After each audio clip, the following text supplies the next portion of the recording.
welcome to Walkthrough's gameplay video of the Next World! I'm the Spawn, and we're playing Next World again. And today, well, we're gonna continue where we left off, as well as try to get some try to get some non-visual novel gameplay. I mean, like, visual novel is gameplay, right? I mean, I know there's people that would say, oh, no, it's not.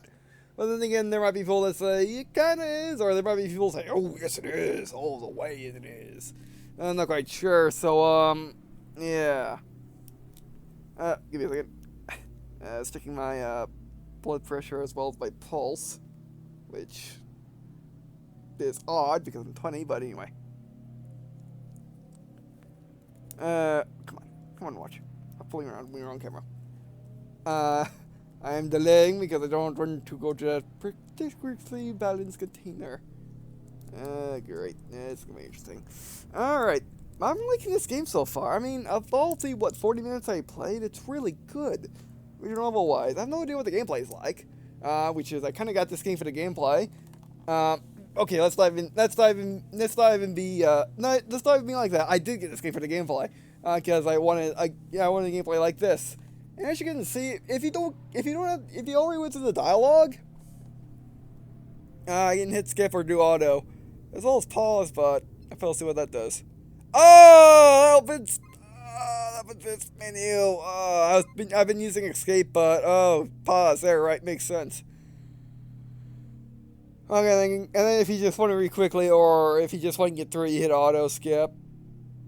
Not yet. All right, let's go to the precariously balanced container. Great. That looked very precariously balanced to me. Alright, but anyway, unlike many of its brethren, this container seems to have stuck the landing. The landing gear continues to bear up under its weight, and the great shutter door hasn't even bent. Your only concern is its angle. I guess it's like that. No, it's the same image as before, when the other crate was lodged in the ground, also having some messed up landing gear. But anyway. The way the lower landing gear creak at every gust of wind speaks volumes about how little it would take to topple the thing. Ruining the contents, potentially killing anyone working on it. Great. Fantastic. Okay, so it's not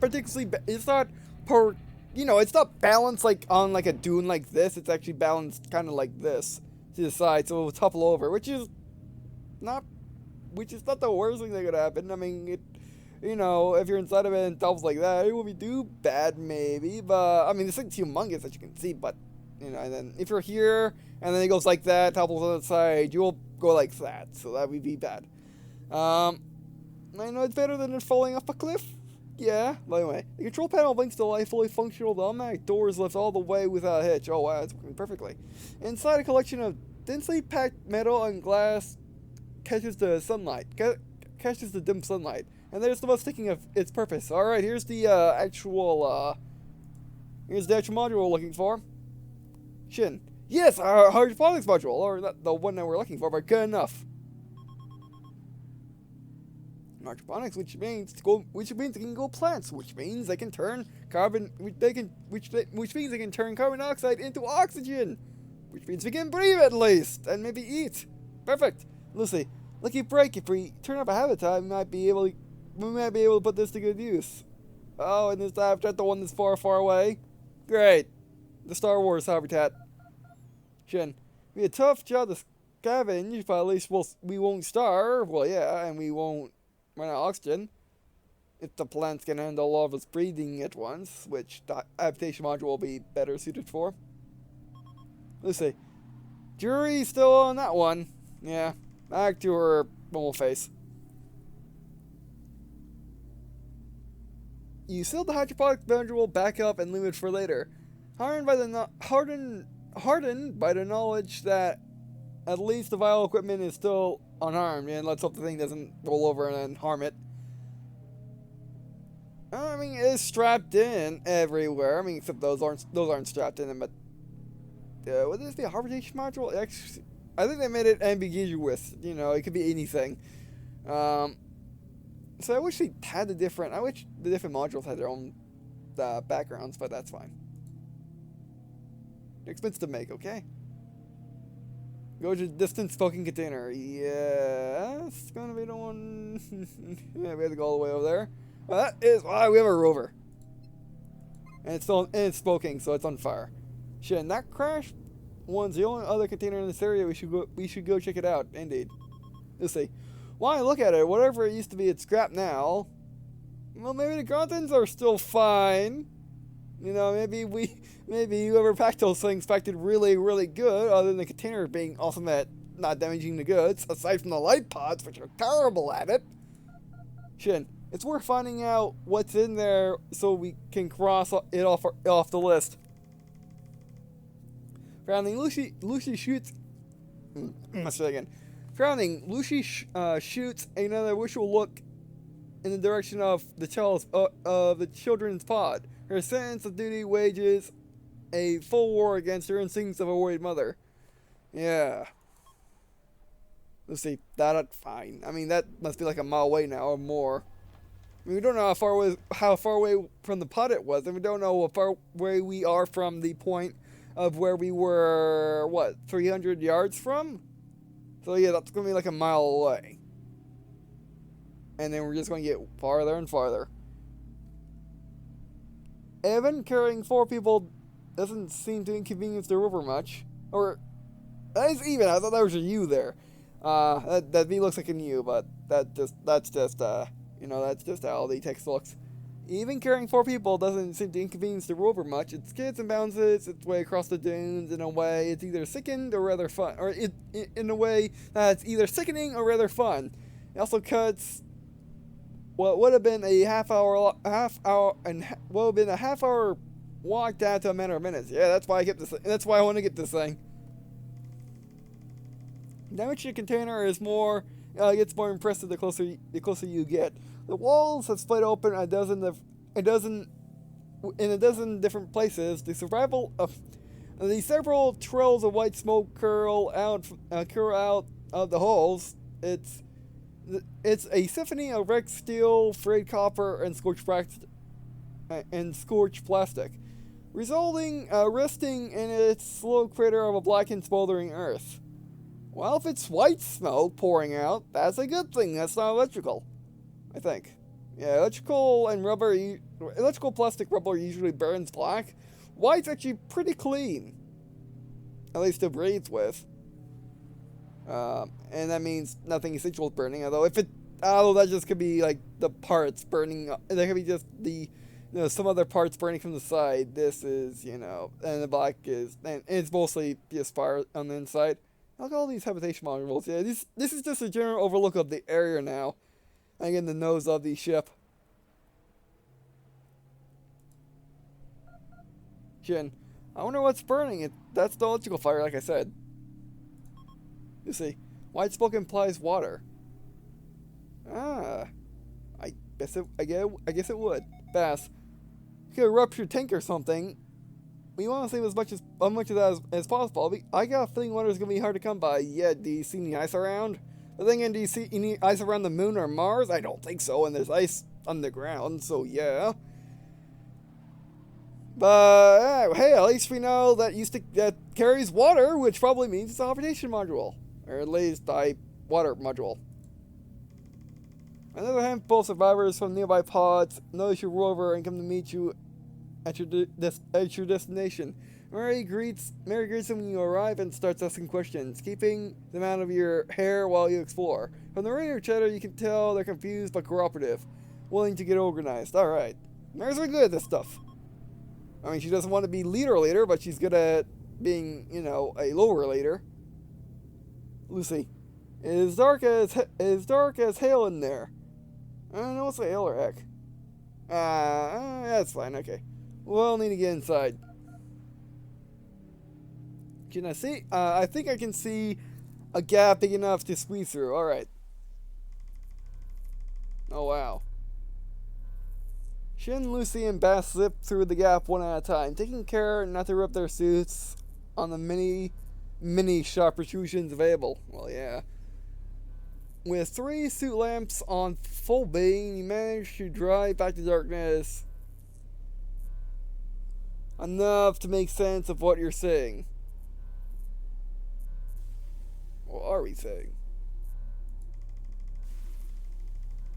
Several dented vacuum bottles, a stack of brilliant yellow drums lashed to one side of the container, a giant mechanical donut wrapped in magnetic coils, largely fallen from a heavily, largely fallen down from its heavy scaffold and broken in several places. A massive armored spear fills the hole in the donut.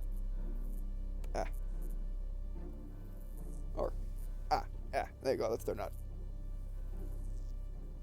And a viscous, or a I can say that word right now. It basically means, a thick liquid. Yellow-green substance leaks slowly through the large crack and onto the floor, where it's formed a glowing pile. The stuff has a faint metallic tang to it. It begins to turn gray and flaky as it oozes out. Oh, I don't know what that's supposed to be. A core? Some type? Some of the yellow drum had torn open on impact or were thrown free from their straps, dripping a trail of precious H2O. The water runs in rivets towards some of the leakage from the sphere and flashes into steam on contact. That's what that was. Oh, there you go. Electrical stuff. Then we got. Must be some of the water coming like that or dripping from above. Let's see. Oh, dirt. That's one of the reactor modules. Yeah, I kind of figured that much. Shin freezes in place at the scale of the disaster sinks in. He stands rooted on the ground for an eternity of mortified silence. Utterly lost, a frantic mental search for something to do, anything, comes up with blank after blank. Rising panic makes everyone look like they're moving in slow motion as Lucy forces herself into action. Heart hammering in her chest, she kicks a dazed Bass back towards the hole and then grabs Shin and hauls him bodily from his spot. Yeah, I don't want to be in there anymore. Let's see. Don't you dare go belly up on me now, Taggy? Yeah, maybe Tacky. We're on a tour. We're in up to our elbows, and I'm not gonna let you make me deal with this on my own. Shin slowly comes back to his senses as Lucy drags him along. It becomes a mad scramble to get out of the container, to get away from here and as far as fast as possible. Emerging back in daylight, Mary's voice fizzles back onto the radio. She's still talking to the group of survivors. Her head whips around at Lucy's cry. Yeah, reactive. Lucy, everyone get back! The whole area is contaminated! News is met with a moment of stunned silence, followed by a maelstrom of confused chatter. The survivors stand there arguing, asking questions, demanding answers from the 3 figures running at full tilt towards them. All except for Mary, who established order with a bark of a born drill instructor. Mary, you heard the lady. Eyes front, about turn 1 step, 1 foot in front of the other. You stay, you die. The rest of the action unfolds in moments. Bass dives behind the rover steering rope and beckons you to get on. The gaggle of survivors quails in front of Mary and begins to run clumsily for safety. She takes a few more moments to see them off, then joins you, as does someone else. A new face is hanging on to the side of the rover. There's no time to argue. Bass puts his foot down hard and speeds you away from the reactive nightmare. Sheen, we have to set up a cordon to make sure nobody else gets too close. Yeah. Shin, how far would the radiation go? Good question. Dan, an exclusion zone about a kilometer should do for now. Although that seam will be carrying the fallout particulates far up into the atmosphere, our aviation suits are hardened but not invulnerable. We should evacuate the whole crash site as soon as we can. Yeah. Man speaks with quite a authority, with a faint lyrical Spanish accent. When you turn to look into his visor, his eyes are steady and sane. Hello, Mr. Scientist. How are you doing today? Let's see, you're a physicist? Dan. Biologist. Chiefly with secondary degree medicine, or biologist, chiefly with second degree medicine, Daniel Montreal. Montreal. Pleased to make your acquaintance. Desperate situation notwithstanding. Yeah. Shin. Wait, I heard of you. You're one of the scientists who came up with the Exodus mission. Dan, correct? Yep. Bass. Guess you must be pretty disappointed in how it turned out, huh? Well, he is he's a biologist on an alien planet that was not part of the mission, so, and just a scientist overall, so. Then, my good fellow, you don't know half of it. But we pick up and we carry on. You're looking for a habitation module. I believe I know where we might find one. Alright, good work. Then, our pod was located on the starboard side next to one of the big containers. I remember seeing its manifest beside the access hatch on my way to cryostasis. It was a habitat module. I woke up just in time to see it go down on the other side of that ridge, a few kilometers away. It was upright and accelerating properly. Alright, so it was working. Great. That's still, 3 kilometers away? That's the problem. Let's see. You know this because you walked past it once. Dan. How do you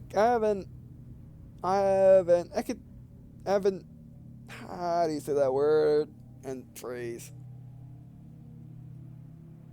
I have a insect memory. Please be assured what I'm telling you is accurate. Yeah, basically that means you can remember things perfectly. Bass. Hey, I don't want to say anything, but there's more kink to this plan. We're not going to be able to carry a habitat module on back of a rover. It is a good point. To actually move at a safe distance away from the reactor, we need a transport vehicle. Yeah. I need to get one then.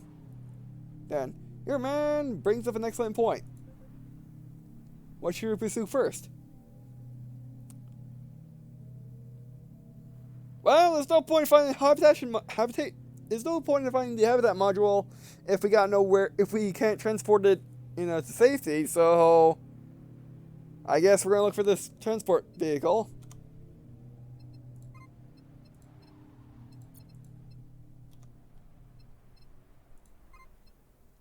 The transport vehicle. Finding the module isn't going to do much if we immediately have to go back and look for a transport anyway. Yeah. I mean, all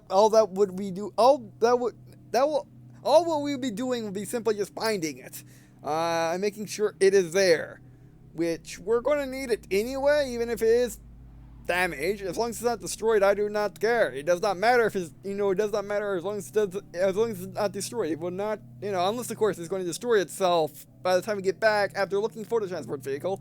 And we could have saved it if we went there immediately, but I don't think that's going to happen. We'll see. For any transport we don't know exists to a module we don't know is viable is even bigger waste of time. We could have people drag it out of the desert on ropes if we need to. The point is, it's there. Yep. We're going to need a transport vehicle. Shin, you can't be serious. Lucy, try me. I mean, this is live, Techie, whatever it takes. Shin, having the transport is not optional, we're going. Yep, we're in the RMCV.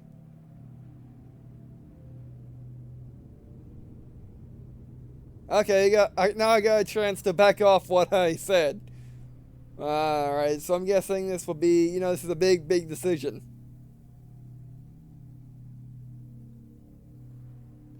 I mean, Lucy does have a point. If she says it does not exist, she could just be saying we don't know we have no idea where it is, or even if there's any left.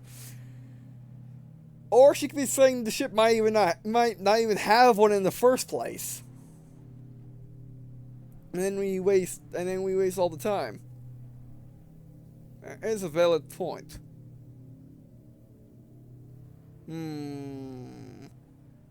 Oh, did I not turn the timer on? My bad. Alright. So, what should we do? At least let's find the habitation module, and if we have to drag it by ropes, we're going to have to drag it by ropes. At the very least, we could kind of use it in the radiation zone, but we'll see. Alright. No. You're right, Lucy. Oh, we can go back and change. We can go back and try it again if we want to. Alright. Secure the habitation module. Lucy, our priority needs to be the habitation module. We can have people drag it out of the desert if we need to, presuming it's usable. For assuming it's viable. And we don't even know if there's any of the transports that's still good, or where they are. Indeed, that's what I was saying. Chin, what's the point of going to the habitation module if then we immediately have to go look for the transport anyway? Well, if the habitation module is still okay, then we can still use it as a base to look for the transport vehicle, and if we cannot find a transport vehicle, if it takes too long, then we would probably run out of oxygen and die. So yeah. Lucy, the point is knowing where we stand. If the module turns out to be a dud, we can keep roving and never have to waste time coming back this way. That's a good point. Lucy, you're wrong on this one, Lucy. Lucy, like I'm wrong in the reactor when I dragged your immobile face out of there? Shin, that was low. Shin looks away, scowling, and says nothing more.